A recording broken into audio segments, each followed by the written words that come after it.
and 314 for a shooting at Century Theaters. They're saying somebody's shooting in the auditorium. Roger, keep your fires west of the smoke. You're cleared hot. An officer hit. Send me the world. Don't go over that fence. Don't go over that fence. Grab the shotgun again. Welcome to Tactical Tangents.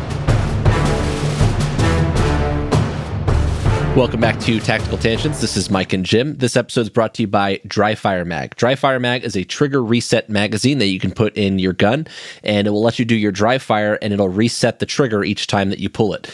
It doesn't require you to rack the slide every time you want to take another shot. So it's good if you want to practice your follow-up shots or taking more than one shot after you've drawn the gun.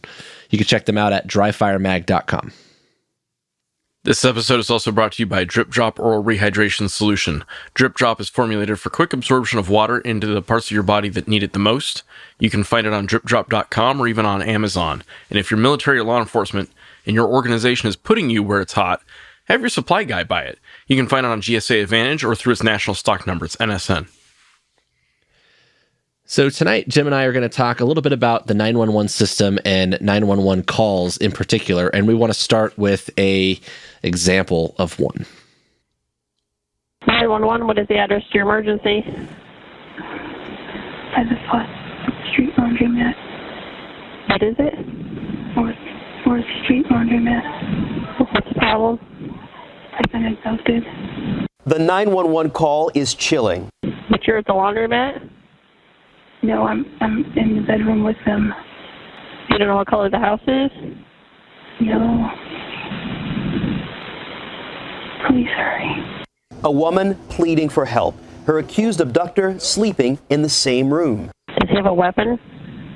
He's got a taser. Are you injured? A little. Speaking in a whisper, the woman's fear is palpable. Is there any way you can get out of the building? I don't know without waking him, and I'm scared. Is there a bathroom in the house? Well, his bedroom is closed, and he made it so it would make noise. And if you told him you had to go to the bathroom, he would do something to you? Yeah, because he had me tied up. So are you tied up now? Well, yeah, but I kind of freed myself.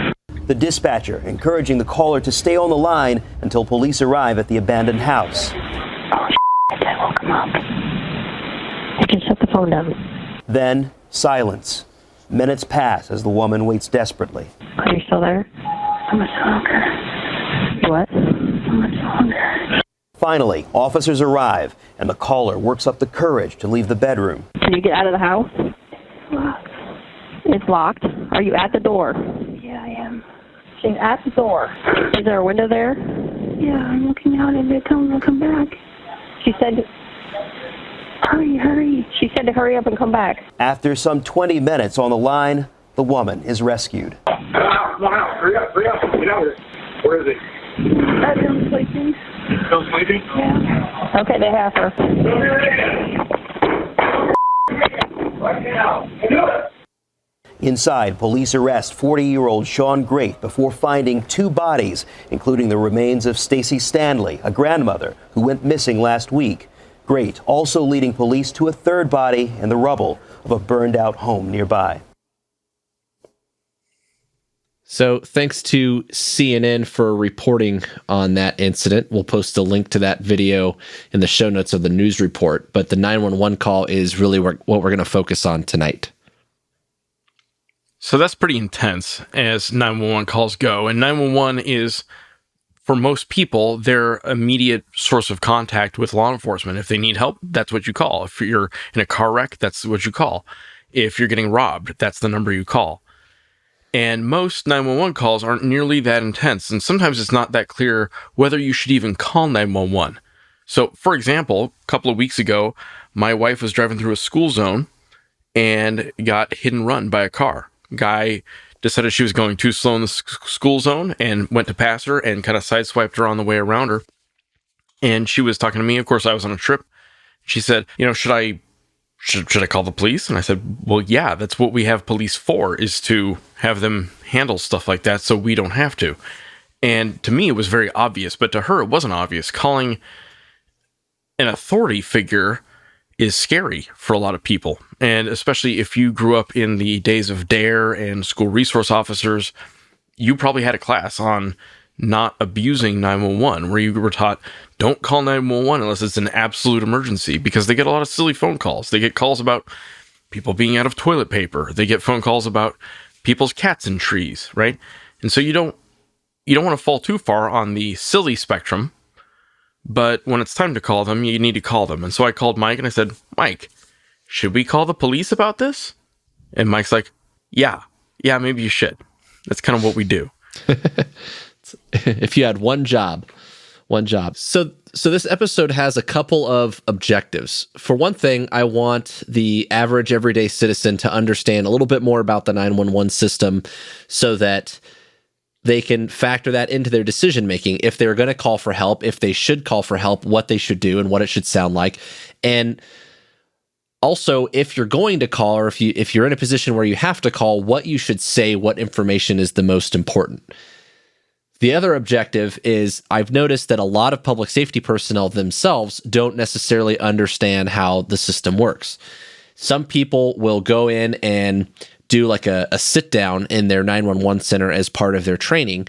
But I know when I was a training officer, some people did that and some people didn't. I made all of my rookies go in for at least a little while, and I'd give them the tour and walk them through the process. And, kind of like that, what was that kid, the thing you watched in school about how a bill goes through the legislative process? What's that called? Do you remember? How a bill becomes a law? Yeah, so it's like a little song, right?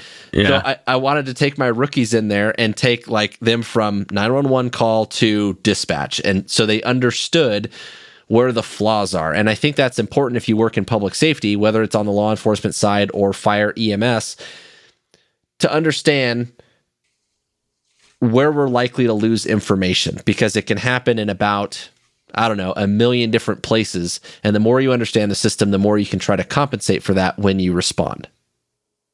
That brings up actually kind of a key point as far as the number of opportunities for error or in the inducing error. When I was a sexual assault counselor back in the day, part of our training was to listen to a 911 call where either the caller or the dispatcher, and this was pre-computer, had transposed the numbers and the address. So the caller said, I'm at, 24 Desert Lane, and they recorded 42 Desert Lane, right? So there was a break-in, home invasion break-in rapist, and the police came. They came about a mile away, and we're not there to help, right? And so we want the police to be where they need to be, when they need to be there, and good information early is the best way to get them there. That happens a lot when a street is either an east or a west or a north or a south. You might say 1257 east, but it's actually 1257 west. And that could be, depending on the numbers and the size of the city, that can be across town. I mean, that could be a big difference, right? And that's gotten better, hopefully, with electronic 911, where you've got good caller ID and stuff like that. But a lot of people turn off a lot of those functions on their phone, right? Yep. And that's one of the things that we're going to get into for sure. Yeah. Another thing we need to get into is how people make that decision about whether to call 911 and when they go to Facebook versus when they go to 911, right? And we talk a lot about home security on our podcast and on our website. And one of the patterns we've noticed is on like the Nextdoor app or on Facebook neighborhood groups. It's very, very common to do what I call prairie dog behavior, where someone in the neighborhood pops up and they're trying to be helpful. They say, ooh, there's a car going door to door or driving slowly through the neighborhood. Watch out. It's like, great. Have you thought about maybe calling the police? And they say, well, no, I don't want to start anything. I just want everyone to watch out. It's like, if only we had a group of people, an organization, if you will. Yeah. And it goes a little bit into what the role of law enforcement is. One of the reasons we have cops is so that you don't have to go figure out who that guy is who's roaming through the neighborhood and confront them face to face, right? There's some famous instances where a guy did that. There was what was his name? Zimmerman. He went and face to face this little neighborhood watch guy. You know what's better than doing that? Letting the cops do it.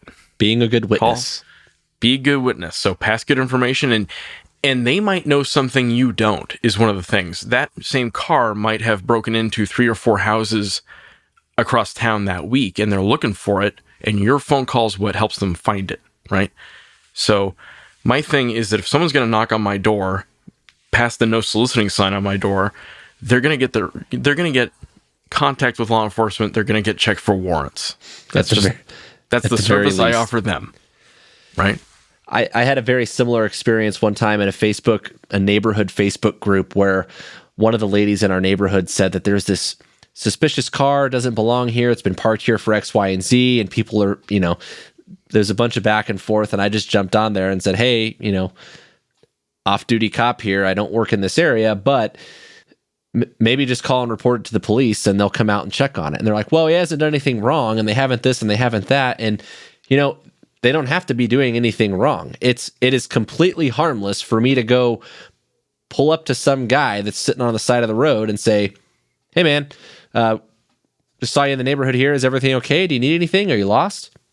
And if I look in the back of his truck and I happen to see a bunch of stolen equipment, or if he takes off and runs from me, or if, like Jim said, I run his name and I find out that he's wanted for X, Y, and Z, then the problem kind of resolves itself, right? But if it's nothing, then no harm, no foul. There is no harm in me going out and talking to somebody. That's literally what my job is. I go out and talk to people all the time.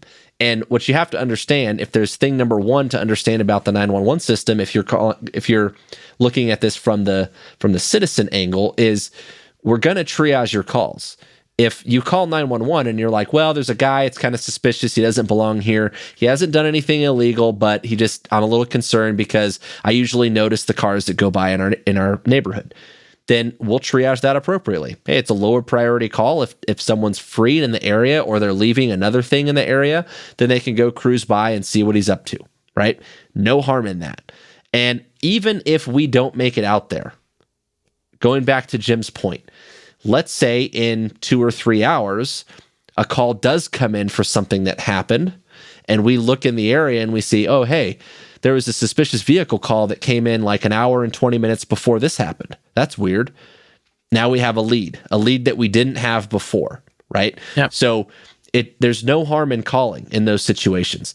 Jim mentioned what kids get taught in school, and 911 is serious and you don't want to abuse it. That's true. We don't want kids prank calling 911.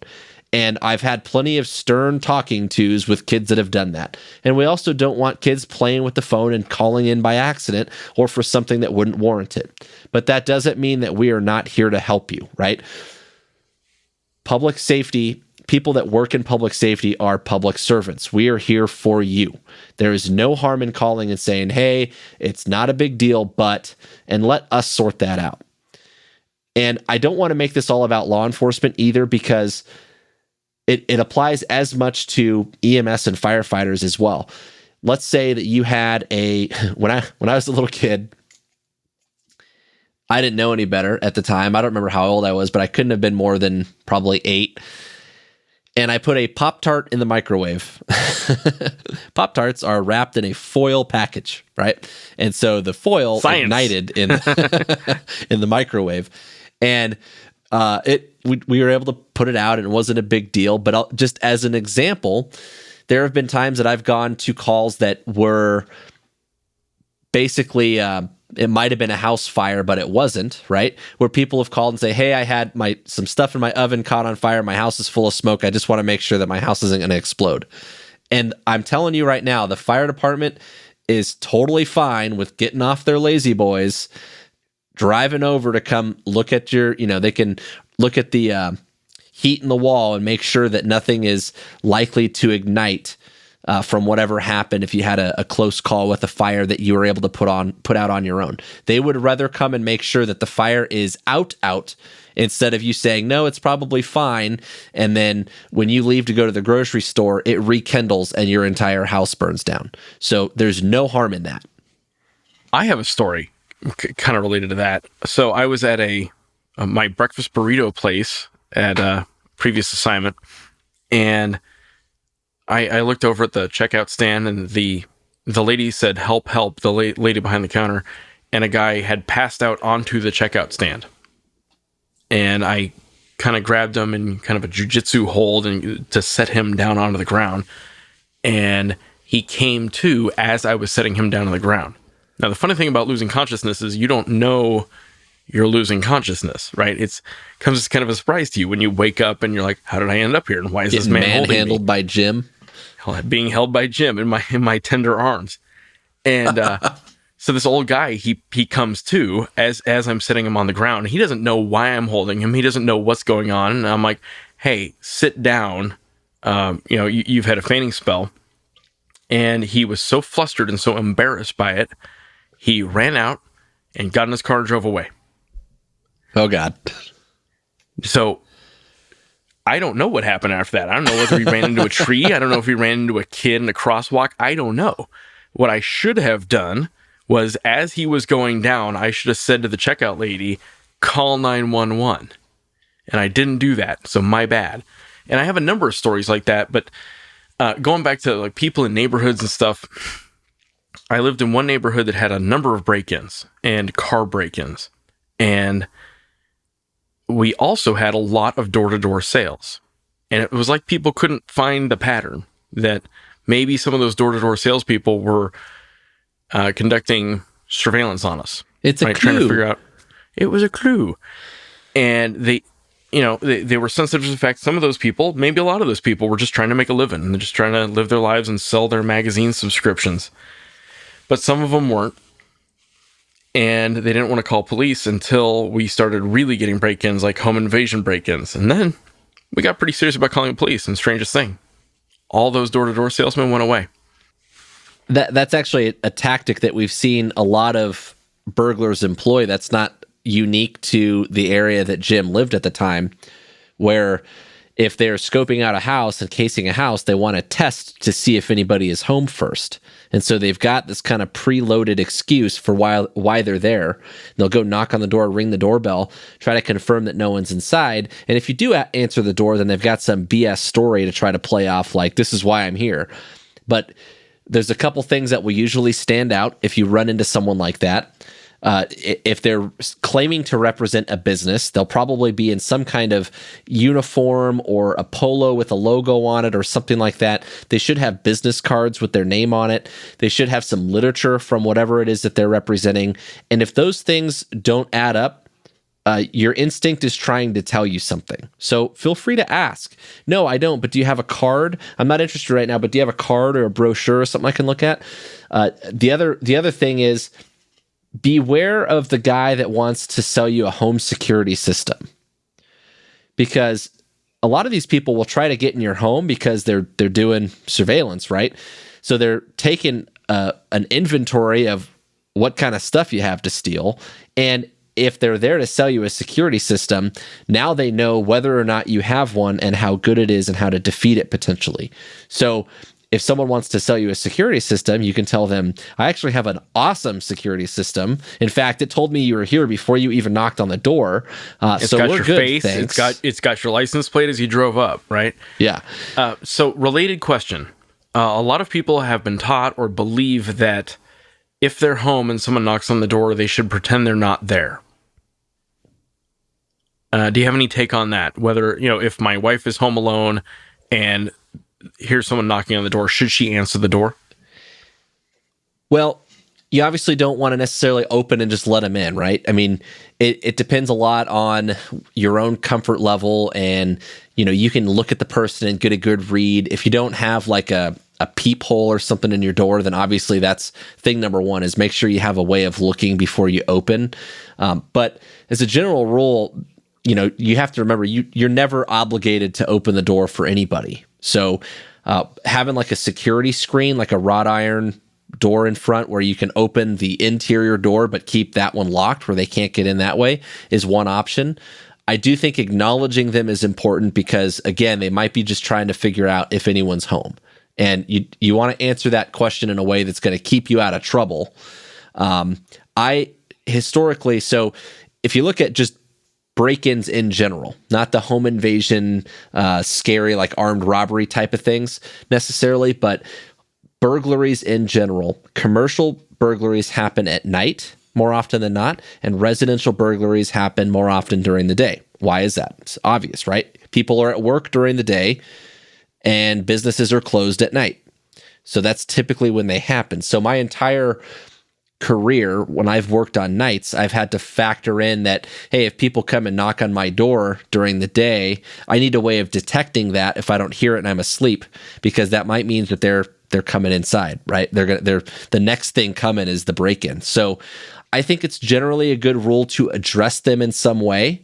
And that could be, hey, my hands are full. Sorry, I can't help you right now. Or the kids are asleep, or, even talking with them through the door if it comes down to it. But there's no obligation for you to open that to address them. And I know you've got some tips, Jim, that you like to tell people. You want to share those? Yeah, my husband and his SWAT team buddies will be here any minute. You could talk to them when they get here. That's a good one. Yeah. Talk to my husband, or hey, put a day sleeper sign up, implying that you're there. Maybe they'll read it, maybe they won't, but it's one more thing.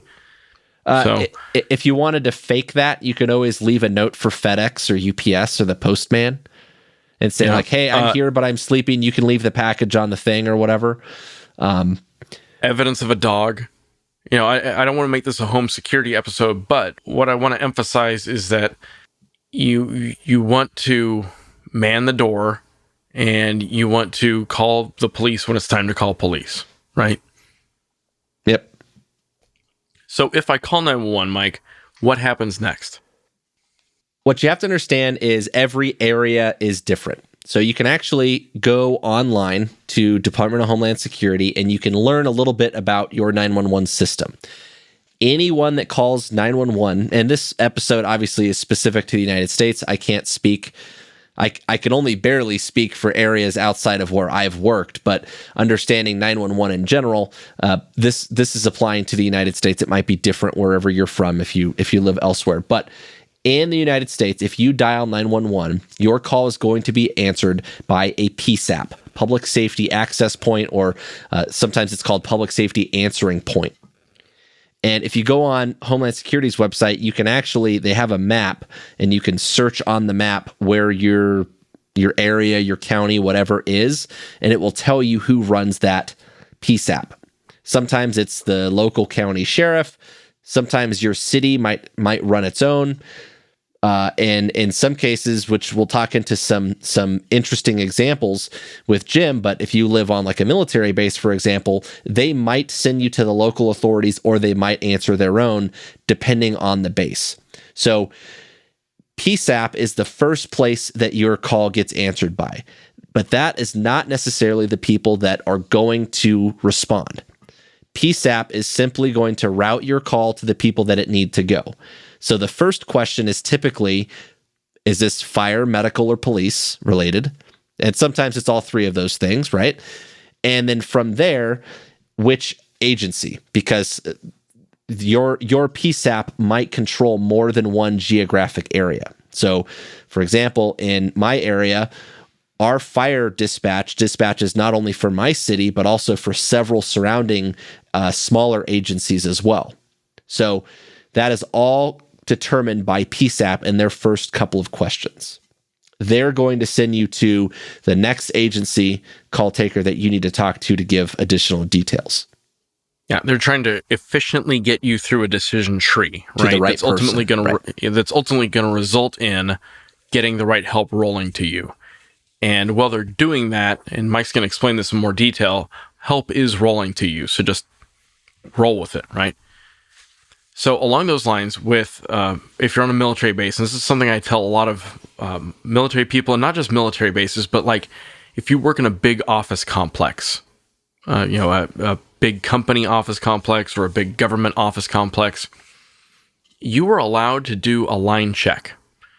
Pick up the phone and literally dial 911. You're not going to go to jail if you're not screwing with them, right? And you'll figure out who it is you're talking to. And why that matters is explaining where you are changes, right? If you're a military guy talking to a military guy on that same base, you can say, hey, I'm in building 781, and they'll know where that is.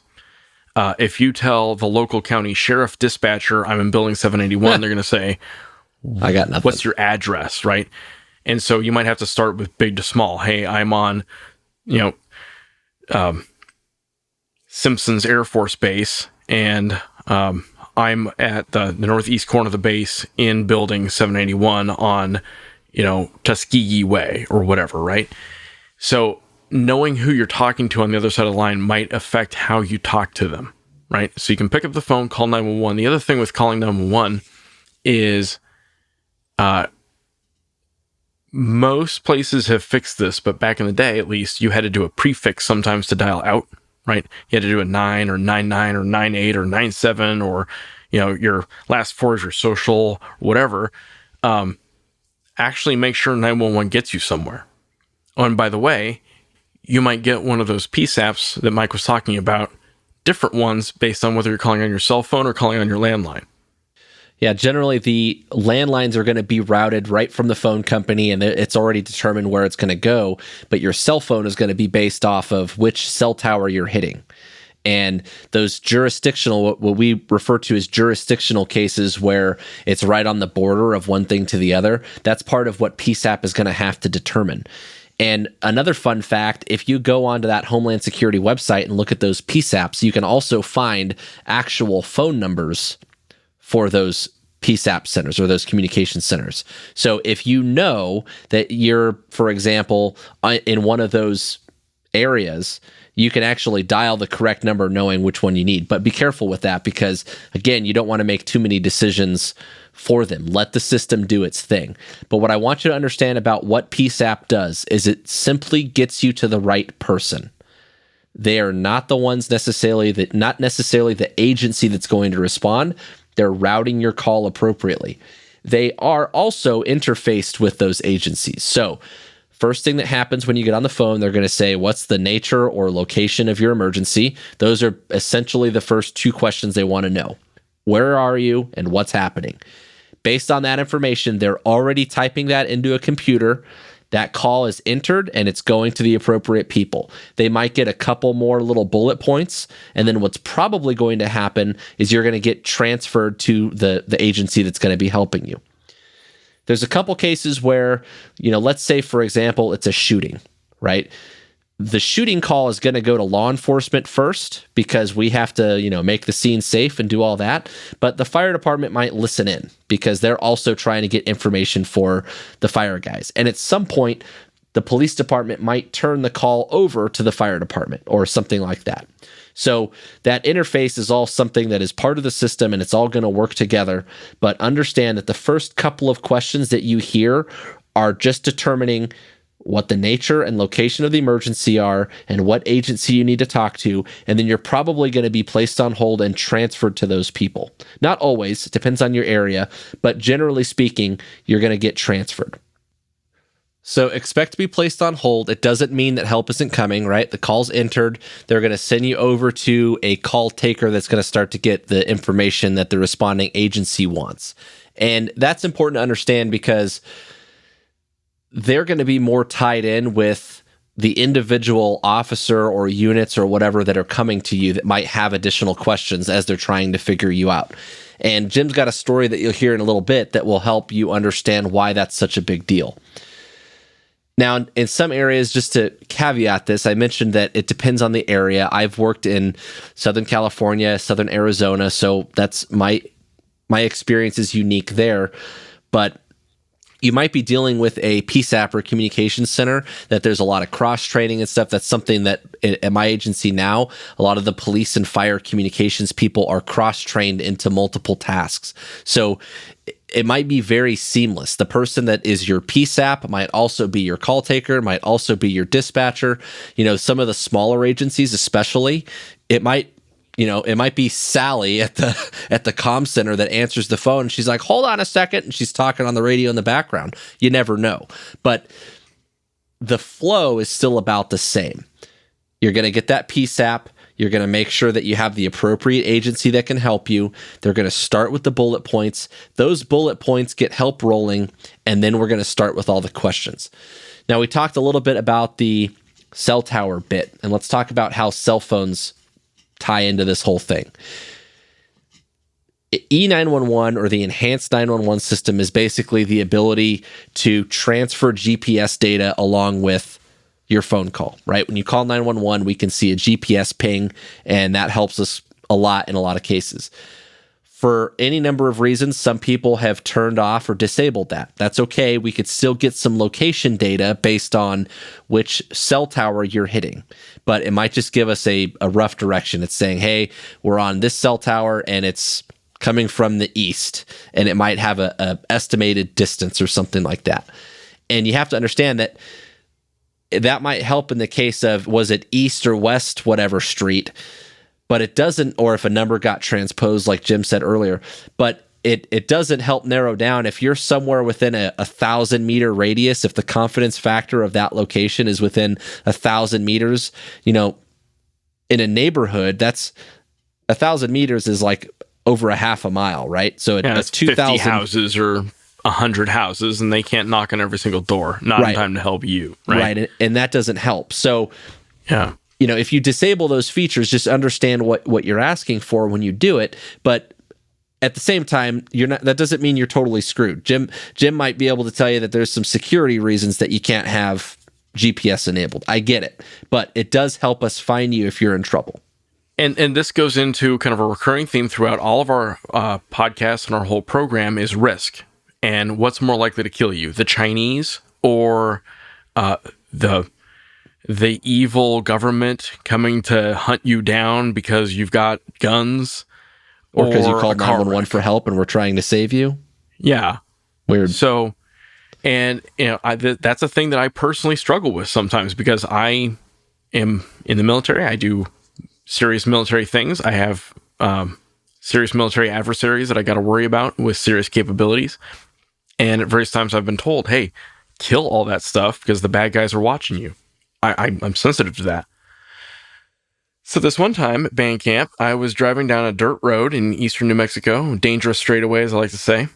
And I was driving a big, stupid lifted truck and made an error in my driving and ended up flipping the truck.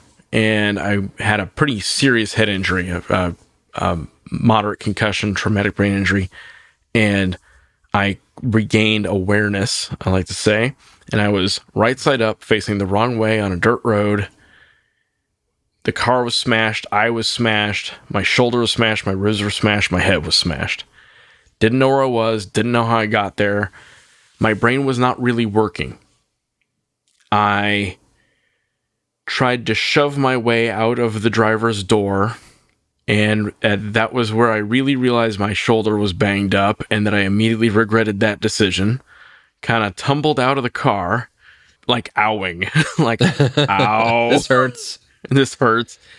I pulled up my cell phone, called 911, and I've actually since listened to the 911 tape, and it's trippy to listen to now because my brain really wasn't working. I had what I called goldfish memory, where I couldn't remember through the course of a sentence what I had just said or what the dispatcher had just said, but I knew I needed help. I knew I was banged up. I knew I was on a dirt road, and I knew I had a head injury. And that's, I was going to jump in on that, Jim, and say that the SWAT medic or EMT in me would say that repetitive questioning or repetitive statements is a sign of a head injury. And yes. I actually heard that because somewhere in or around or after Jim's 911 call, he ended up on the phone with me because we had a meetup that we were going to be getting together for, and he was telling me that he couldn't make it. And I'm like, please tell me that you have help coming, because that repetitive statements and repetitive questioning was very much apparent. Oh yeah. So there wasn't any location on my phone, and I didn't know where I was. I didn't know how to explain where I was. I knew, I was kind of on the north end of town. I recognized that, but I didn't know like the street, the cross streets, anything like that. And I found my GPS, my car GPS that was real banged up, and I got it turned on, and I kept trying to read the lat long off the GPS to the dispatcher, and the lat long I was giving her was to my house, which wasn't helpful. That was about 10 miles away. And finally, based on the cell towers, they figured out more or less where I was, and I started hearing the sirens. And if the sirens got louder, I told the dispatcher, and they kept going. And if they got quieter, I told the dispatcher, and they turned around. And we kept doing warmer, colder, Marco Polo, until I so distinctly remember seeing the fire truck drive up, and I remember it had this light configuration where it was a red light turning in a circle, right? And it was just, that was, thank God I'm saved. And it was the highlight of the shittiest day was that. And it's one of those how do you handle emergencies things, right? You fall to the level of your training. At the time, I had been doing a lot of work with JTACs and air-to-ground calls. And so trying to describe to the dispatcher where I was giving her a talk on. I was trying to say, hey, I'm on a north-south running dirt ball road surrounded by dirt, which helped no one, but it gave me something to do.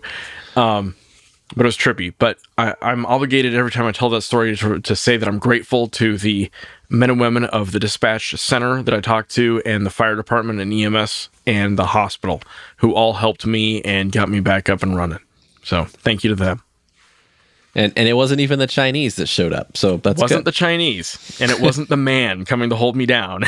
It was the fire department. So that's one of my favorite Jim stories, even though obviously, I'm glad he's okay, and that I don't want that to happen, but I think it's a good success story for everybody to hear about, this process. And you're going to hear the rescue process that Jim will talk about, and it's a big part of that, right? So what to say when you call. One of the biggest things that I think is counterintuitive to people, I think people probably have this idea in their head that they're going to what if it, and they're going to have this speech or spiel. And it's like when I talk about law enforcement training, sometimes I'll say that if you ask any cop if they've imagined themselves getting in a shooting, they'll tell you yes. And if you watch how the shootings play out, like in dash cam or body camera, what you'll see a lot of times is parts of that, specifically like when they get on the radio and what they say when they get on the radio, they're just hitting the play button because they've rehearsed that so many times in their head. It's scripted. And so everyone wants to say, shots fired, 10, whatever your 10 code is for send help. 1069. Yeah. And they hit play, right? It's because it's something they've planned out in their head. And I would caution you to not have too much of a script. It's one thing if you are in a scenario where you are not speaking freely, or that you have to get a limited amount of information out as quickly and efficiently as possible because, let's say, for example, your phone battery is about to die. That's a classic one. Everyone's phone wants to die when they call 911. I don't know. Maybe it's all the GPS transmissions or something, but the Chinese, for whatever reason, yeah, they're draining your battery because they turn your microphone on and stuff. So for whatever reason, your battery is going to be at 3% when you dial 911, and you're just waiting for your phone battery to die, and you know that I've got approximately 2.6 seconds to say what I have to say, and that's fine. If that's what you have to do, right? Just give them a data burst. It's on a recorded line. They can go back and play it again, right? Yep. You can do that, but you shouldn't if you have a choice. Yep, and Jim beat me to it. Most of these lines, if not all of them, are recorded, and they can go back and re-listen to what you said and get what they need. The problem with that, though, is what if your phone cut out? Yeah, it's recorded, and it recorded nothing. So you don't want to bank too much on that. You can repeat yourself if you can or whatever, but the best thing that you could do, honestly, in a lot of cases, is just answer their questions. They've got a script, and that script is set up as a decision tree to get you, like I said, to the right person. So it's going to start with location so they can figure out the appropriate agencies, the nature of the emergency so they can figure out police, fire, medical, both, all three, whatever. And then they'll get you to the next person where you can start to sort out the details. But just answer their questions. Let the system work. They've got a flow and it's there for a reason. And it's not the same everywhere you go. If you must give your little spiel, then that's fine. We get it. We're prepared for that. But if you're able to just go with the flow, that's probably more efficient in most cases. A lot of people... Would you say slow is smooth? Nah. It kind of is, right? Yeah, it if kind you of is. follow their flow, and don't try to rush it, you're going to get a better, faster overall outcome. Right. Faster is faster. This is how you get faster, right? And the slow is smooth, smooth is fast. This has to do with efficiency, right? If you get on the 911 call and you're like, oh my God, there's blood everywhere. Send help now. They're like, okay, sir, can you should just definitely do that.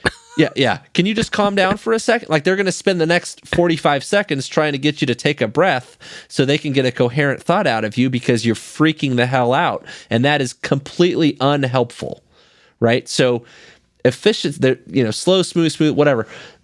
There's something to be said about being efficient. And if you can just keep the information flowing at a steady pace, that slow and steady may very well win the race in terms of getting help to you. Another thing is a lot of people will tend to get frustrated because we're going to ask you 9,000 questions. And there's a lot of angles to that. One is a legitimate effort by the call taker to get information from you, try to extract as many details because they're typing this into a computer that I can see while I drive to help you, right? Another part of it is sometimes the first responders that are coming to you, their wheels are starting to turn about what they're going to walk into. And so I might be asking them, hey, can you ask him this? Can you ask him that? And we give each other a hard time, at least in law enforcement. I don't know if fire guys have the same problem, but in law enforcement, a lot of times I'll hear cops, can you ask the caller what their favorite color is and what they had for lunch last Tuesday? And it's like, dude, just shut up and go. Like, you'll figure it out when you get there, right? There's a balance there on the amount of information that you need. I've certainly been guilty of that. I'm not saying that I haven't, but that matters if, for example, in Jim's scenario, I'm trying to figure out if we have the correct address or if I'm in the right place. And people get frustrated by all the questions sometimes, but they have to understand that it steers all of our decision making. It doesn't mean that help isn't coming. We're just trying to get moving in the right direction. And know what it is I'm walking into, right? Yeah. Like for example, if the guy is still there or not. One of the first questions, if it's a law enforcement related matter that you're going to hear is the guy still there? Or did he leave? And if he left, did he leave on foot or in a vehicle? Those things help me determine what.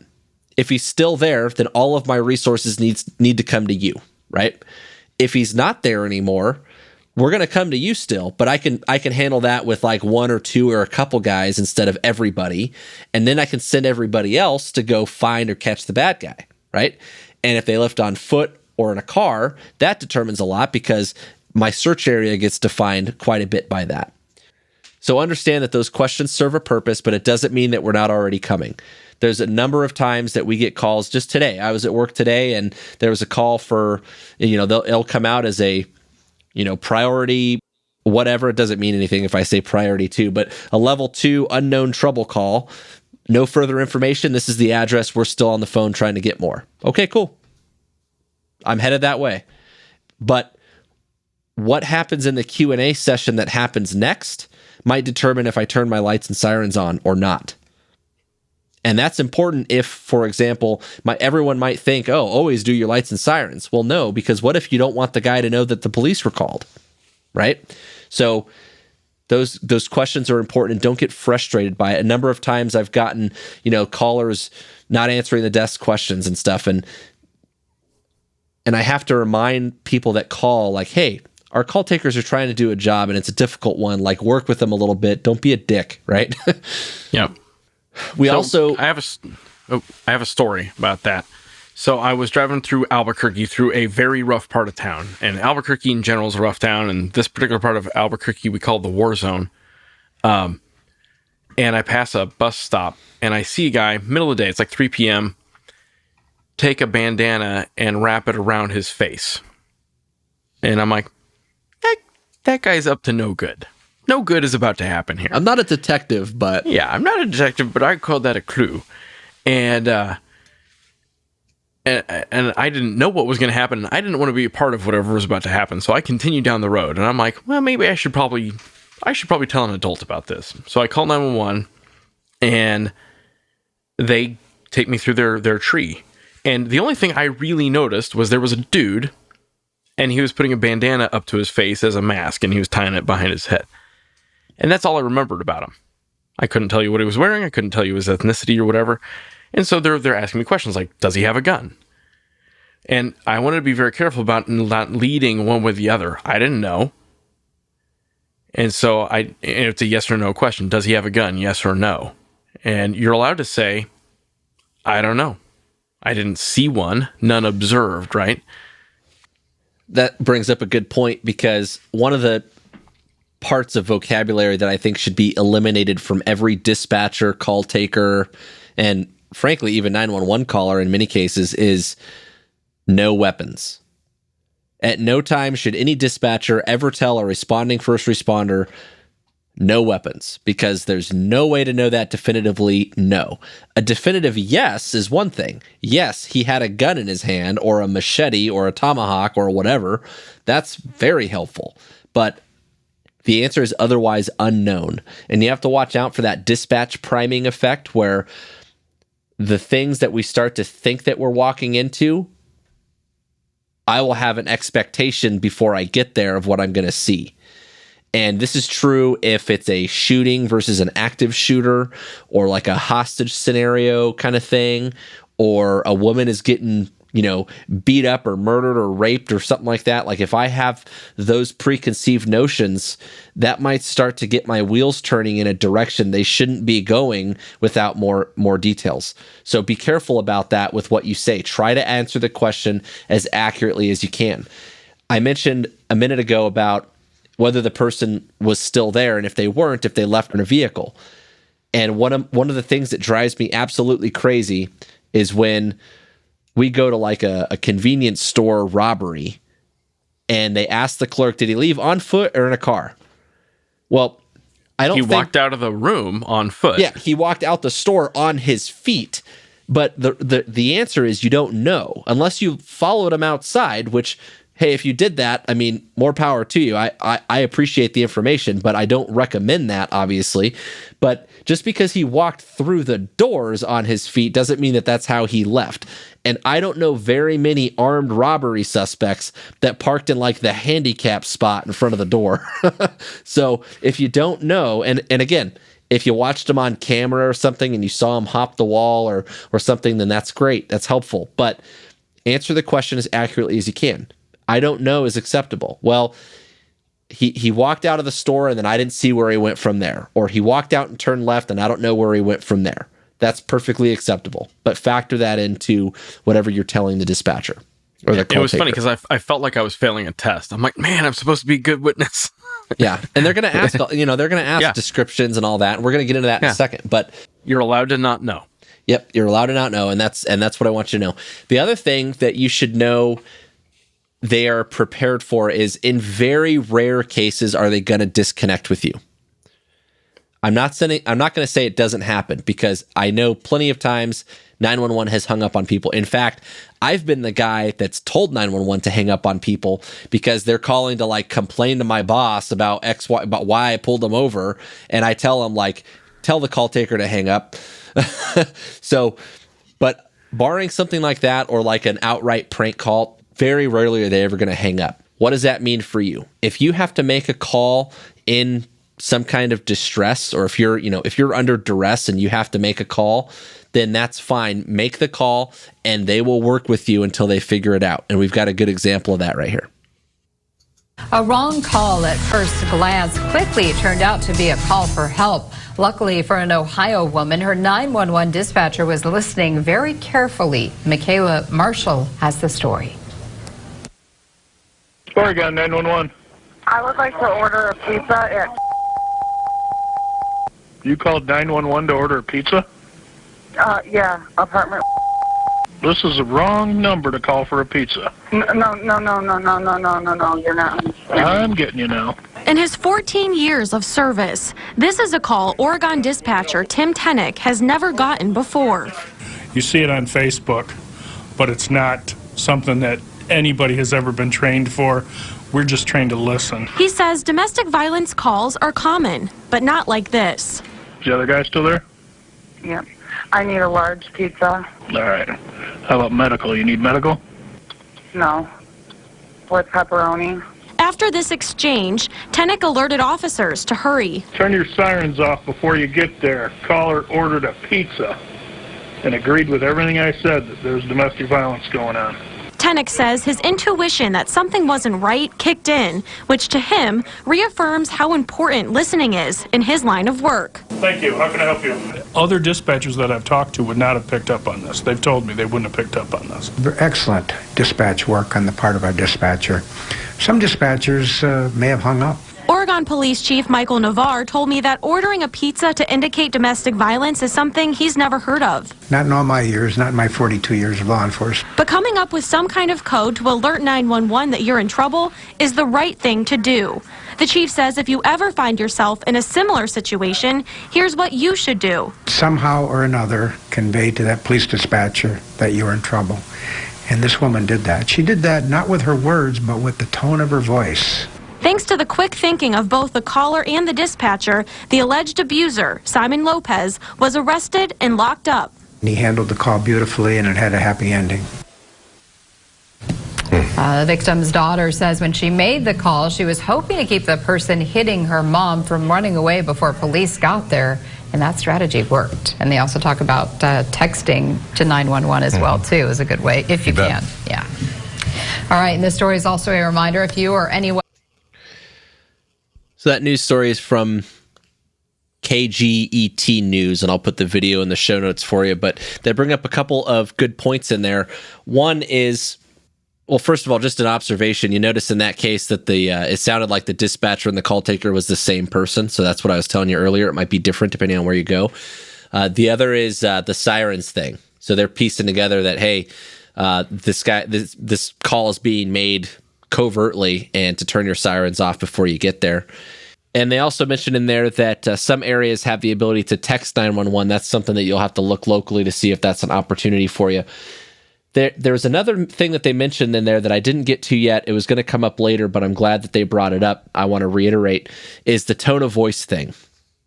And this is something for first responders in particular to pay attention to. And that is that when someone calls 911, that call goes to PSAP, and those spoken words get typed into a computer. And then it probably goes to another person, and then it probably goes to the dispatcher, and then it probably comes to you. So not only has it changed formats a couple of times from spoken word to written word to spoken word again, but over the radio from like a third party with a sense of detachment, right? And then now you're starting to not only hear that, but read it in the call text. You've lost that tone of voice thing. And what is it like? Whatever percentage, 70 or something percent, I don't know what the experts say, but there's some figure for the amount of communication that happens through tone of voice more so than the words that are spoken.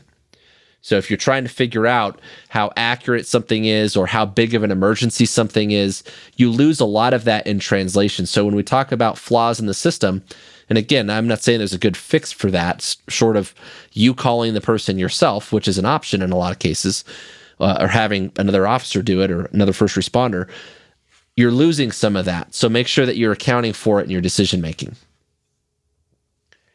So ordering a pizza is one way to do it. There's a number of ways that you can get on the phone and try to make a covert call for help.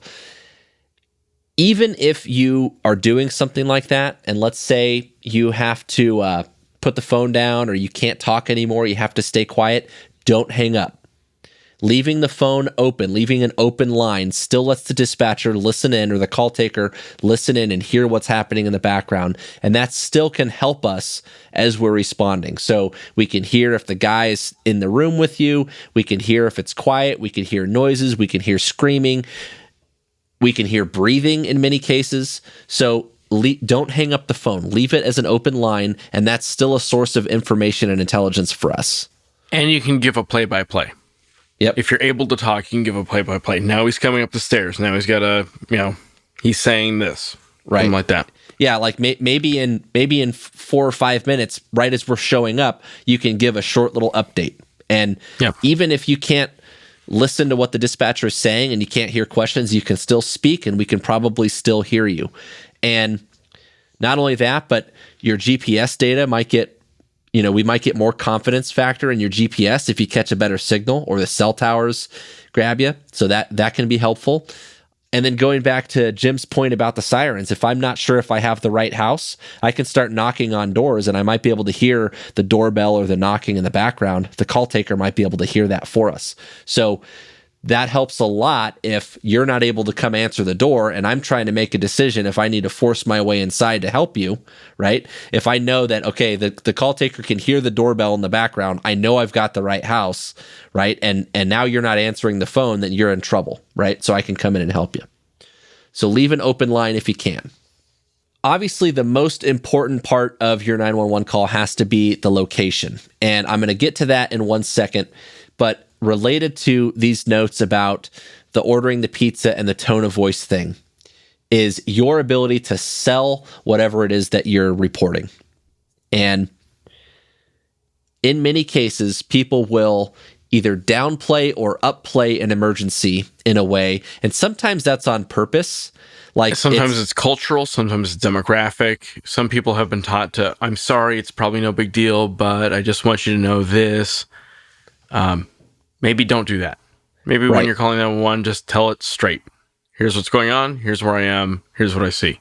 Well, and that's the thing. It's like a lot of people, whether it's intentional or on purpose, or if it's just a subconscious thing or it's part of your demeanor, what I want you to think about is if you are in front of a real emergency, like a serious, this is an active shooter or a mass like a rollover crash with bodies in the road and, crazy this, crazy that. Or if you are in one of those scenarios where, hey, I can't answer all your questions, I can say what I have to say and that's it. It is on you to sell that in a clear, concise, confident, assertive way so that it has credibility. So, for example, in my own head, in my own state of mind, if I was going, let's say I was at an event somewhere and there was an active shooter and I'm armed, I'm off duty, right? Not working, don't have a radio. I'm going to call 911 for help, right? But I also have the intention of closing with and killing the bad guy, right? Let's just say, because depending on, obviously, if I have my family there and stuff, it depends. But let's say that I've made that decision that, hey, I'm by myself. I'm going to go close with and kill this dude because he's murdering innocent people, but I also want to get a call for help out. What I say over that 911 call needs to clearly and convincingly convey that. And that's on you, right? If you get an overwhelming or an underwhelming response that you didn't intend for, then that's something that you have to effectively communicate. A lot of the active shooter, like if you go and listen to the tapes on the Aurora, Colorado movie theater shooting, or the episode that we did with Gary Schulke from the San Bernardino Police Department, the San Bernardino active shooter event, a lot of those calls start as just shots heard calls. Hey, I heard some gunshots. Okay, well, we'll go investigate it. Like we get those calls. And in San Bernardino, that's a couple times a day. Yeah, we get that call all the time.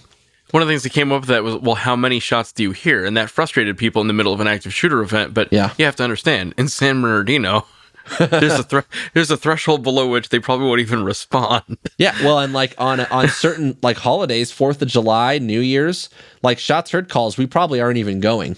I'm just being honest with you. We're probably not going. Yeah. Unless there's something more to corroborate that. So if you're witnessing a shooting and you're saying, oh, this is not just I heard shots, I need to make sure that I'm clear about that, right? And be clear about it. The other thing, just to go back and throw this scenario, I mentioned the open line thing, and I also mentioned if I was going to go take action, or if I was, let's say a home intruder, right? Jim's sitting there at night on his computer doing whatever it is he does late at night on his computer, and he hears a bump in the night, right? The glass shatters, and he's going to go deal with it. So there he is in his boxer briefs, right? He confronts the bad guy, and he's holding him at gunpoint. It's actually a banana hammock, in case you're wondering. It's a banana hammock, in case you're wondering. Right? He confronts the bad guy. I did some training. I did a class for some concealed carry types a little over a year ago, and we did some scenarios, and one of the guys did a very good job of when he was confronting this dude, and he had him at gunpoint or whatever, and he ordered him to the ground and all these things. And when he called 911, he got him on the phone, he put it on speaker, and then he put the phone in his shirt pocket. So now he's got his hands free, his hands on his gun, and he's able to communicate on speakerphone. He's got that open line for the dispatcher, like I talked about earlier. So that's a good option to consider. I mean, if you're Jim, you might have to tuck it into your banana hammock, which could be awkward, but if it works, right? So, there's room. But I'll tell you what, the first thing I'm going to do is get the 911 call going before I go try to confront the guy. I'm going to get help rolling to me before I go get in the gunfight. If you have that opportunity, yes. And my only caution with that is that in some cases, the better thing to do is get off the X or effective return fire or whatever. And one of the things that I mentioned earlier, how a lot of cops, when they call for help, they have this script in their head. And there's a video out of Colorado of this cop that got butt stroke with an AR-15 and knocked on his ass. And he draws and he shoots at the guy and does a good job there, but he's still on the ground when he's on the radio talking. And I would offer, that's not the time to get on the radio. Get up on your feet, get eyes on with the bad guy, and know what the bad guy is doing, because I don't care how fast your friends drive, help is seconds or minutes away at best, and that bad guy is right in front of you. So there's a time and a place to just deal with the problem in front of you and communicate later. That's why, going back to Jim's aviate, navigate, communicate thing in flying, right? And one that could come up in a lot of active shooter events is a lot of people will think they need to make that 911 call. I've done some drills at some other institutions, civilian types, active shooter, active killer type of scenarios, and they want to get the lockdown call out. Well, that's fine. I appreciate your effort there, but if you're trying to make the 911 calls, maybe the most important thing you need to do is run or hide or fight or whatever, right? And then make the phone call from a position where that's appropriate, right? And hey, if you could do both at the same time, or if you think, okay, I'm hiding, I'm in a secure spot, now I'm going to make the phone call and it's appropriate, then do it. But I just want you to factor that in. Like Jim said, if you have the opportunity to get the call out first, by all means do it. But there's often times where that is not the best option. So let's talk about location. We talked about Jim's example where he used the latitude, longitude, and I could tell you there was a time in public safety where lat long, like, people would have looked at you sideways. I was a nerd when I was younger, so I actually knew lat long a lot better than I understood like 100 blocks of, but I still don't understand 100 blocks. Drives me nuts. Well, nowadays, lat long is something that you can, because we see it all the time with cell phones, you can type it into Google. It's easy to find. It's not a problem. So if that's what you got, then that's fine. But understand that if you give the address to, I don't know, the University of Arizona or Dodger Stadium, right? And you're like, I'm in a fight at Dodger Stadium. Oh, okay. Like, that generally helps me, but there's 26,000 other people there, and I'm not really sure where you are, right? So location is huge. It's a big deal, and making sure that you're easy to find. And address is one thing. Landmarks is one thing. Cardinal directions, these are all things that you need to factor into it. Jim talked about having the building number on the base. That might be helpful for some people. It might not, right? So you might have to, you have to be prepared to describe it or to walk people in, especially if you're in a business complex or in a large building or like an apartment complex, something like that. One of my biggest pet peeves, and I don't understand how people live this way, but they do, trust me, is not having clearly marked numbers on your house. You live on whatever street, you're at 123 Main Street, but the only 123 are like the faded paint on the curb outside that I can't read 2 out of the 3 numbers. If I have to get to you in a hurry, that's not helpful. And on the backside, right? If there's an alley, put it on your back fence. I think that's something you've told me. Yeah, and I mean, if you want to go like, if you're all in, if you're that guy, you could put large numbers on the roof so that the helicopter can read them. If you're that guy. That's pretty hardcore. That's more hardcore than I would go. Yeah. Or at least, when you make the help call, throw an IR marker or something up there at the very least. I mean, come on. I'm mostly kidding, but think about the ways that we're going to be able to find your house. And this one time I was teaching a range safety class, and it was, when it started, it was actually intended to be like a trauma. They wanted like a first aid class basically. And they're like, well, the bee stings and the diabetic emergencies are cool, but like if someone gets hurt out here, it's probably because they got shot, and we want to learn how to deal with gunshot wounds. And I said, okay, that's a great, I like where your head's at. Like, let's talk about it. We went down tourniquets and wound packing and all that stuff, but we also talked about a little bit about the rescue process. Jim, you want to describe that for us a little bit before I go into this? Yeah. So universally, and I used to work in military rescue, universally, in order to rescue anybody, anywhere, rescuers, be they, pararescue guys on a HH-60 or A-10s or Navy SEALs or the SWAT team or cops or EMS, whoever, they have to work themselves through a process, right? It always starts with report. You have to know there's someone who needs rescuing before anything else happens. Then locate. I got to know where I'm sending people. I got to authenticate, which means I got to sort the good guys from the bad guys somehow. I have to support that person until I can get to them.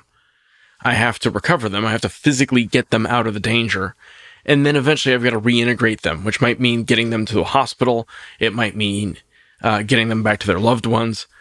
But long and short, I've got to get them back functioning in society.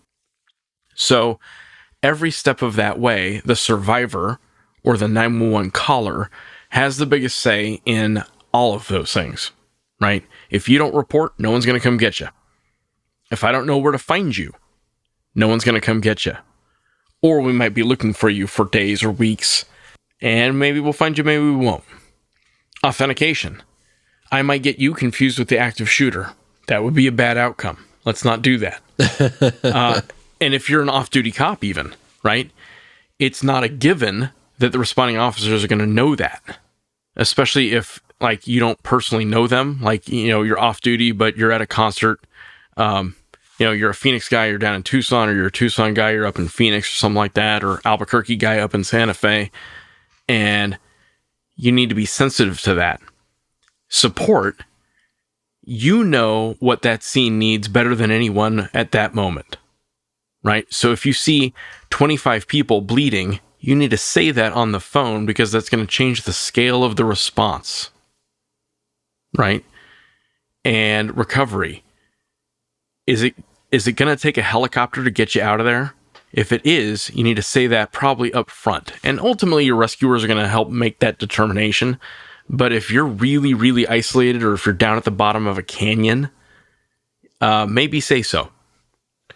And that goes back to that point that I made about selling it, right? Being credible about that. Like, no, really, there are 25 people down. This is a big deal. Like, send all of the ambulances. Like, and I think, consider that a lot of citizens out there, a lot of, concealed carry people, maybe even, that don't know any better, right? Whether it's someone of an older generation, or whether it's just like, Tactical Timmy with his Kimber 1911, like, that doesn't know any better. They might not really know the term active shooter, perhaps, right? Like, there's people out there that aren't as up to speed on this sort of thing as you. And they might call and just say, hey, there was a shooting here. And that the semantics behind active killer, active shooter, that paints a picture in our head, right? And so some people might call and just be like, oh my God, there was a shooting. Like, okay, no problem. Type. Yep, just another shooting in whatever, and if you label that active shooter, or if you describe it as there is a shooting in progress, there are at least 25 people down, we need help. Okay, now we're getting somewhere with that, right? And the same thing goes with if you're somewhere that's going to need like serious rescue, like search and rescue or technical rescue capabilities, or a helicopter. This person is far enough away from a trauma center that we're going to have to land a helicopter here. How do you do that in a credible way? So this range safety class that I did, we talked about that. It was kind of out in the middle of nowhere, and it was like it's on this piece of land that's not really the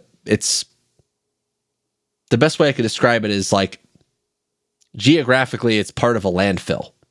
And they've got like of this land out there, they've got like a section of it cut out. They got like a berm and like a private shooting range there, and like certain clubs can go and shoot there. And so there's not a clear way to get help there, right? And so one of the things that we talked about was like, hey, you should probably like call your local fire station and ask if they'll come out for a tour so that they've seen it before. That's a great idea, and I've done that with my bombing range. We actually had the medevac helicopter guys come out and see what they're going to land on. Yep, and you might consider that, and that's a good point too. Hey, if you had to come and save somebody here that was in serious trouble, would you use a helicopter? And if so, where's the closest place that you could land it? Because maybe part of this rescue effort is, all right, I know that help is a little ways away and we're hard to find. Why don't I just drive them to whatever that LZ is going to be, right? Maybe the intersection of blank and blank where they might land a helicopter, I could just throw this guy in the back of a pickup and get him there, right? And I'm not saying that you necessarily should do that, but it's an option. And another option might be send a runner, send someone to intercept them on the way. Hey, this place is hard to find, but if you come to this mile marker of this highway, I will have a guy in a blue pickup truck. He's going to guide you in. Follow him when you get here. Perfect. So having some thought about how that location is going to work out. If you're in a difficult spot to get to, what are some ways that you can bridge the gap? So those are a couple ideas. I mentioned the intercept thing. That could also, whether you take the person that needs help to that rendezvous point, or you just send a runner to bring help to you. Either way might work.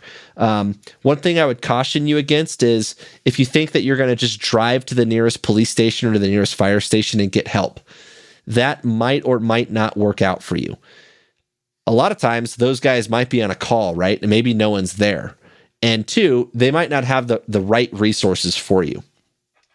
I mentioned how, you might be on a jurisdictional area where maybe the cell phone tower that you're going to call is going to get you to like the next county over. But depending on, whatever rules are in effect, like some people's ability to help you might really depend on where you end up. So just consider some of those nuances before you just go like show up at the nearest fire station.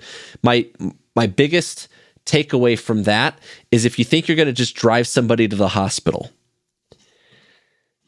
depending on the type of emergency, for example, if you need a trauma center or a stroke center or somewhere that specializes in pediatrics, right? If you don't know the capabilities of different hospitals, there might be a better place to go. So I'm not saying it's not better than nothing. It may very well be better than nothing, but just consider that just showing up somewhere isn't always going to be the best option. There might be a better solution. A couple other things on location. One is, especially if you work in a large campus or office complex, by every single phone, there should be the address. And more than just the address, the building number, the floor level, the room number, so that you can give specifics for where you are. And bear in mind, the person calling may not be calling on that landline. They might be on a cell phone, but they still need to know where to look for that information. The other thing is access control. We talked about this landfill. What happens when the ambulance goes to a closed gate that you don't even know is there? Maybe it's on the backside of the landfill, but that's the address that comes up when you call 911, right? So you need to think about, what gate am I meeting them at, or what door? Is the door locked? Do I have someone to open the door? That has come up in active shooter events on military bases where the responding forces couldn't get through the doors. Yeah. No, we've experienced that ourselves as well, clearing, possible active shooters. And in most of those cases, they ended up being not the case, but now we've still got a big building to clear and we're running into a bunch of locked doors and we end up breaking a lot of stuff. It's part of the... There was one where it went from being a active shooter drill to an actual active shooter response because someone didn't know that it was a drill and called it as a real one. Yeah. And a security forces airman shot a lock on a door in a hospital. So then there were actual gunshots. Then it got really exciting. Then things got kinetic. Yeah. So Jim talked about the authenticate thing and figuring out the good guys from the bad. And whenever you're able to give descriptions, they really do help a lot. And a lot of people, when they call 911 and they report like a crime in progress or something like that, it's like, oh, it was a male in dark clothing. Okay. So just the next guy that I see, I guess I'll just stop, right? I mean, the more detail, the better. And if there's something distinctive, like he was wearing dark clothing, but he had bright white shoes. Okay, I can work with that. That's something, right? Anything is better than nothing. But a couple of tips for how you would describe people is I generally will go from head to toe and from general to specific. So head to toe, general to specific. So we'll say a Hispanic male, 25 to 30 years old. He's about 5'11", thin build, wearing a blue jacket and blue jeans. Right. And so that's very general. And then if you have extra little details to fill in some specifics, you could say, and there was a white logo on the back of the shirt or the back of the jacket, or he had facial hair, or it looked like he had a lot of acne scarring, or his shoes were whatever color, or his pants were really dirty, or he was carrying a backpack, right? General to specific. So the general thing to specific, 5'11", thin build. That's something I've got a picture in my head now, right? Like a 25 to 30-year-old male, 5'11", thin build. I can piece now I know which guys I should be paying attention to, and those estimates are never going to be exact, but they give me an idea, right? And now I can try to validate it with the rough clothing description or one of those little details that you might have given us, right? Should I try to get a picture of him with my phone?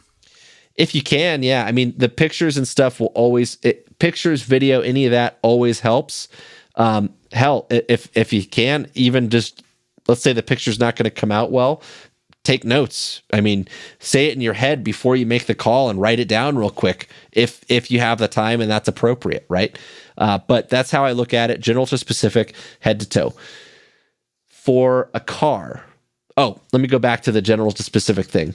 Consider which things... One of the good specific details people will point out sometimes is if it looks like they were wearing layered clothing. Like he had a jacket on, but he had a shirt underneath it. Or if he was wearing a hat. If you tell me a guy is wearing a hat and I see a guy walking down the street with a hat, this is like the no weapons versus unknown weapons dilemma, right? If you tell me he was wearing a hat and I see a guy with a hat, I know that we're increasing the probability that that's the correct person, right? But if you tell me he was wearing a hat and I see a guy without a hat, well, that doesn't necessarily mean anything, right? Because he could have taken the hat off. So it doesn't mean that it's not the right guy either. So consider how some of those details might factor into our decision-making. The other one is for describing a car.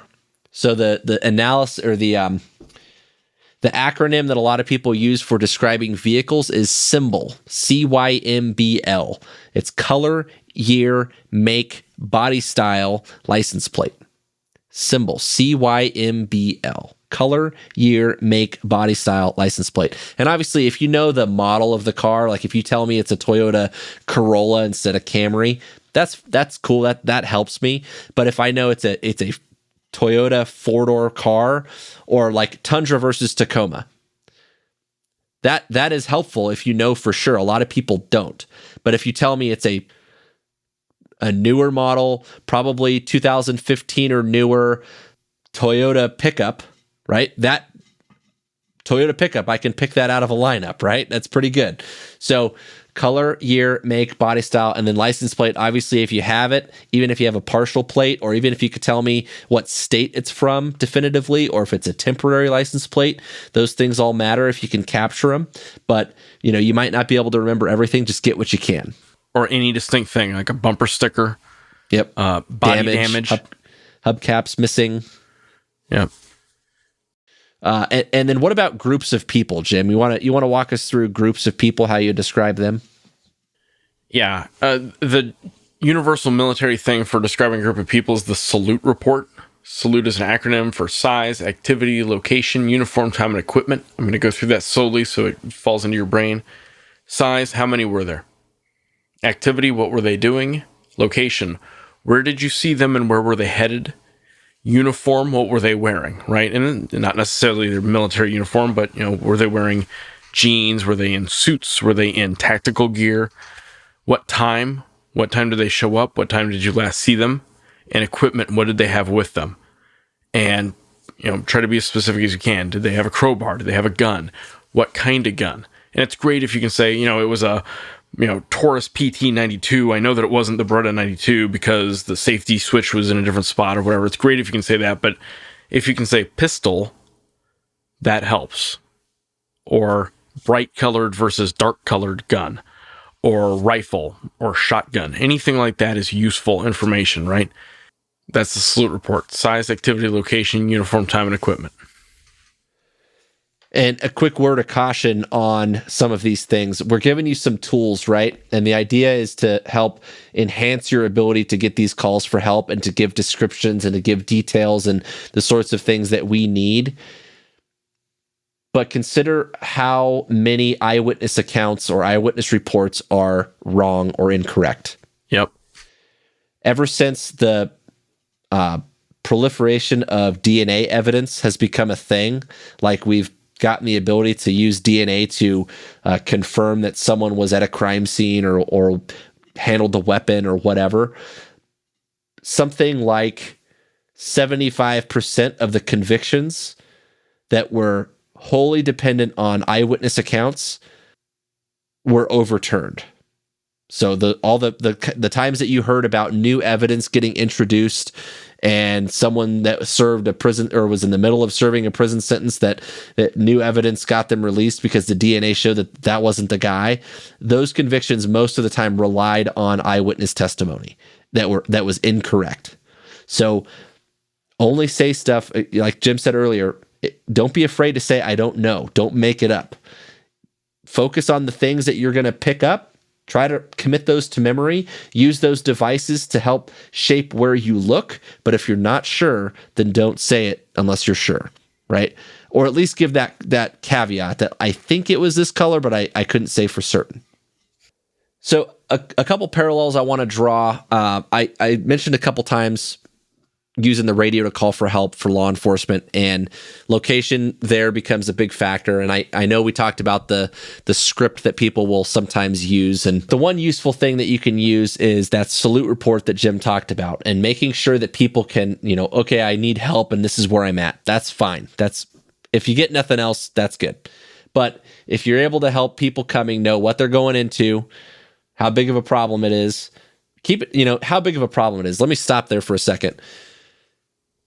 If a first responder gets on a radio yelling for help, and I don't care if it's a firefighter, stuck in a building that's collapsing, that's on fire, or a cop that's in a fight or whatever, and you come up yelling for help, you need to understand that help is coming, like with a vengeance, right? Like it's coming in a real big hurry. And I mention that because people are going to put themselves at risk. And I think that's important for people that are calling 911. And again, let the system work. I'm not asking you to game that, but I do want first responders to think about it in the context of, and I think it probably applies to military guys too. If troops in contact, right? If a military guy is saying, hey, like we have contact with the enemy, but it's like someone's taking pop shots at us. We're setting up security. We're hunkering down. We need some reinforcements. That's one thing. If it's like we're getting overrun, like send the cavalry, that's another. And so making sure that you're factoring in a little bit, I think, is important. And so part of that salute report or the philosophy behind it. You always get air support faster if you shoot your gun while you key the mic. yeah, that's usually helpful, right? Among JTACs. but part of me, that's speaking of clues, that's a good one. But giving everyone an idea of what they're going to, so that they can literally throttle their response appropriately, I think is important. Authenticating, giving the descriptions of the good guys and the bad, so that we can avoid friendly fire events and those sorts of things, I think is important. And My last big thought on it, which I mentioned when I said, if you're in trouble, you need to deal with the situation in front of you before you worry about the radio, is that you are, in many cases, the best person to rescue you. And what I mean by that is that if you get wounded, return effective fire, get off the X, and start treating yourself to the best of your ability. If you're hurt, you're hurt. If I have to come rescue you, I'll come rescue you. But you are your first line of defense when it comes to helping yourself. Nobody loves you like you do. Right. And again, I think that is relevant to military crowds. That's a TCCC, Tactical Combat Casualty Care, fundamental, like day one thing. Yep. Is the best way that you get help is effective return fire, get off the X, use good cover, and treat yourself, right? And that applies for everybody. And it's not just for medical stuff. If you're fighting with the bad guy, if you can get the call out, then get the call out. But focus on the fight. Focus on the threat in front of you. Work through that. Call when you can, but make sure that you're prioritizing. Jim, you got anything quick on calling help from like a in-flight emergency or aviation type examples? Yeah, I would just emphasize the kind of the universality of all of this, right? Getting rescued is getting rescued. So if you're flying in an airplane and you suddenly have an emergency, it goes kind of the same way when you're talking to air traffic control as if you're talking to a dispatcher. So it always starts with basically stay in control of the situation. Aviate first, then navigate, then communicate. Don't drop the airplane to fly the radio. Think about what you're going to say before you say it. Usually starts with a radio call, and you use the least task saturated person on the airplane to make the radio call if you've got a crew. And you have them call in and say, hey, Luke approach, Basher 5-5. I took a bird. I've lost an engine. I'm 20 miles north of the field. I'm going to turn back for a flame out landing at Luke. So in that radio call, which again is recorded, they've got a pretty decent idea what's going on and what's about to happen next. And they're going to come back because they have a checklist, just like a dispatcher will have a checklist. They'll say, state souls on board, nature of emergency, intentions, and fuel remaining. And there are reasons why they're asking that, right? And it can be frustrating when you have a handful of airplane. You don't want to sit there and play 20 questions with air traffic control. You can tell them to stand by. You can say, hey, stand by, I'm busy. And they can deal with that. But when you get a chance, you want to explain, how many survivors are they risking themselves to look for? Is it a single-seat airplane? Is it a two-seat airplane? Or is it a five-seat airplane? Because that's going to drive how long the firefighters try to dig through the wreckage versus just try to smother it, right? How much fuel on board? That's important for two reasons. They want to know how much time you've got, and they also want to know how much fuel they're going to be putting out once it catches fire on the ground, right? So they're trying to get ahead of you, and they also want to know your intentions so they can clear the runway. Are you going to Luke, or are you going to Phoenix, or are you going to go to Gila Bend, or whatever, right? So those are all key pieces of information you got to pass. And while all that's happening, you still have to maintain aircraft control. You have to analyze the situation, take the proper crew coordinated action, land as soon as conditions permit. You always have to do that, right? And you're going to be all right. And make sure you sound cool on the radios when you do it, because you don't want to be that guy who, has the helmet fire and is like, oh my God, we're all going to die. You lose a lot of cool points at the bar. It's a recorded line. Yeah. It will get played back. Yeah. So what I want people to take away from this is understand that this system has flaws. At the very least, we are literally playing the telephone game, right? The situation is going to go from person to person to person to person, and more detrimental to that is it's going to go from spoken word to typed word to spoken word, and then to interpretation after interpretation after interpretation. Even the call taker, from PSAP to the call taker that you get transferred to the dispatcher that reads the call, to the officer or the first responder that responds to it, every single one of them is making their own interpretation or assessment of the problem. So when PSAP picks up the phone and you start talking, they're already starting to decide, is this legit or is it BS? Is this a real emergency or is this person freaking out? And believe it or not, intentional or not, those things are going to get painted into the call text that they type. And the dispatcher is going to do that, and the first responders are going to do that. And so that telephone game gets more and more complex because we lose a lot in translation. So just understand that that system is inherently flawed, and in the best case scenario, it's behind the curve when it comes to time, right? That entire process, 911 call to dispatch by itself is going to be, 2-3 minutes, something like that. So the system has flaws, and you have to be prepared for those. And also, going back to like the OODA loop thing, right? Observe, orient, decide, act. This is all about steering and shaping our decision making. So if you're conflicted about whether or not you should call, just call and report it, like Jim said in the beginning. If you're not sure, make the phone call. Let us sort it out, because you might not be the only person reporting what you're seeing, right?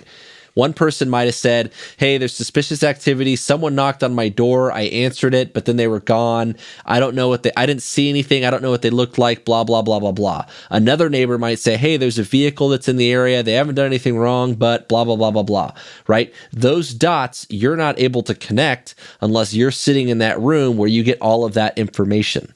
And when we start getting the next call that might be a bigger deal, now we can put those things together and get a more complete picture. So it's not a perfect system, but it is a system, and let it work for you.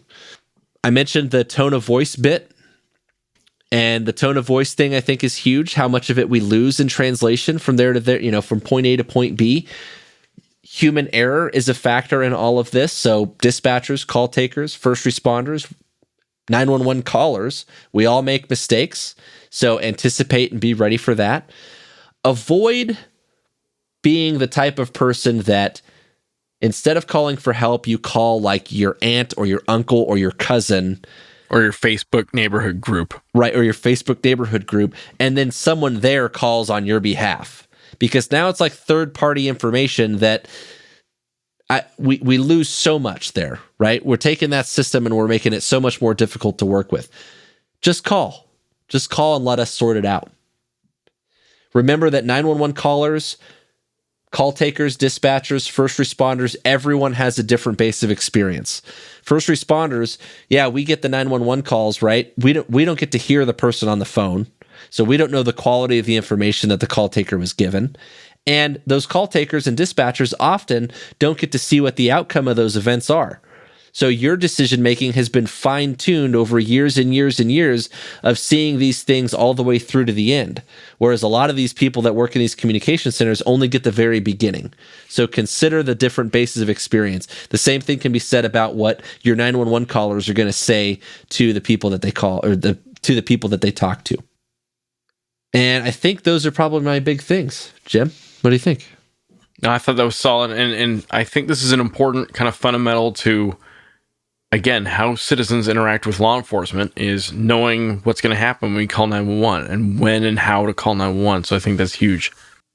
So we did get a listener question, and we're going to play that for you guys here real quick. Hello, this is Dennis from Switzerland. First of all, I would like to thank you for your great podcast. It's always a pleasure to listen to both of you. I have actually one question. My background is that I have studied financial mathematics. I'm 28 years old. I have done a career. I've done a lot of internships. I've been around, so I have done a quite successful civilian career, if you want to say so. I actually want to join the police. I've made this decision quite some time ago. And I would like to ask, how do you guys, or what would you suggest on managing expectations? Because, I have certain goals. I really want to join a specialized unit, similar to SWAT, I guess, in the United States.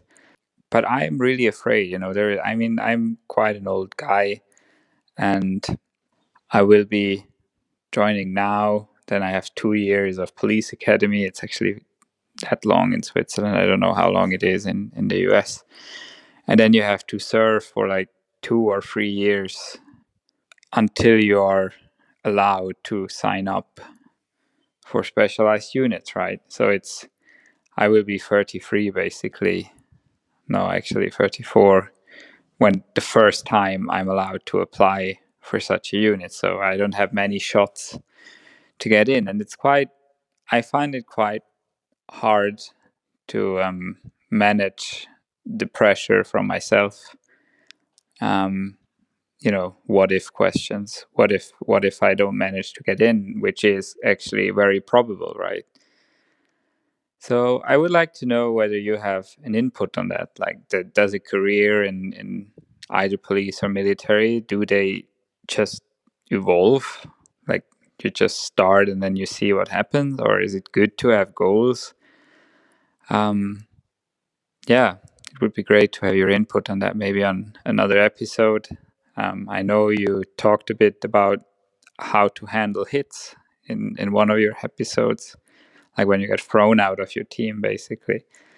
But what before that, and how do you think about career progress in law enforcement and military? Thanks. Stay healthy in these pretty rugged times, and look forward to hear from you maybe. So that's awesome. We appreciate the question. And if you guys want to give us those questions, you can go to our website, tacticaltangents.com, click on the microphone and submit those to us. In response to that question, first of all, the U.S. is obviously different. So anything that we're going to say, it's going to be specific to the U.S. Your mileage may vary in somewhere like Switzerland. But the first thing is that 28 years old isn't old. You might not be in your prime in a physical fitness sense, but in terms of life experience, you might very well be reaching your prime in terms of things like maturity and wisdom. And those parts of law enforcement, those play a very important role. And so a lot of guys at 23, 22 years old that are new police officers, at least where we're at, they struggle a little bit with some of the life experience stuff that I think at 28, you're going to be much better set up for. So I wouldn't sell yourself short as far as age goes. I have a couple things. First off, good on you for picking a goal and thinking about that goal. Now you need to turn the thinking into meaningful action, right? And I know you have some concerns and anxiety, and that's understandable and reasonable, but you have to turn that concern into meaningful action, right? So the first thing you need to do is start prepping right now, which means, at your age, and you're not that old, you're younger than I am, you're younger than Mike is, it starts with a very serious physical regimen. And you can't just go immediately into Navy SEAL or GSG-9 workout program. You have to go into a steady incline as far as your aerobic and anaerobic fitness. So one, get serious about it, be thoughtful about it, but do start it today. Second, there's more to the job than just being able to knock out a lot of push-ups or run or carry a telephone pole on your shoulder. It is also a mental game, right? And it starts with doing the professional development stuff like listening to Tactical Tangents. It's also reading the books. And I can't speak for Switzerland specifically, but I know all across Europe, there's a rich history of SWAT-type activity and successful and also unsuccessful hostage rescues. And we would love to do some deep dives on those, and we will, given enough time. But if you haven't looked into what really happened at the Munich Olympics, do that. Because there's some serious history there, right? And if you haven't looked into what happened on the Dutch train, look into that.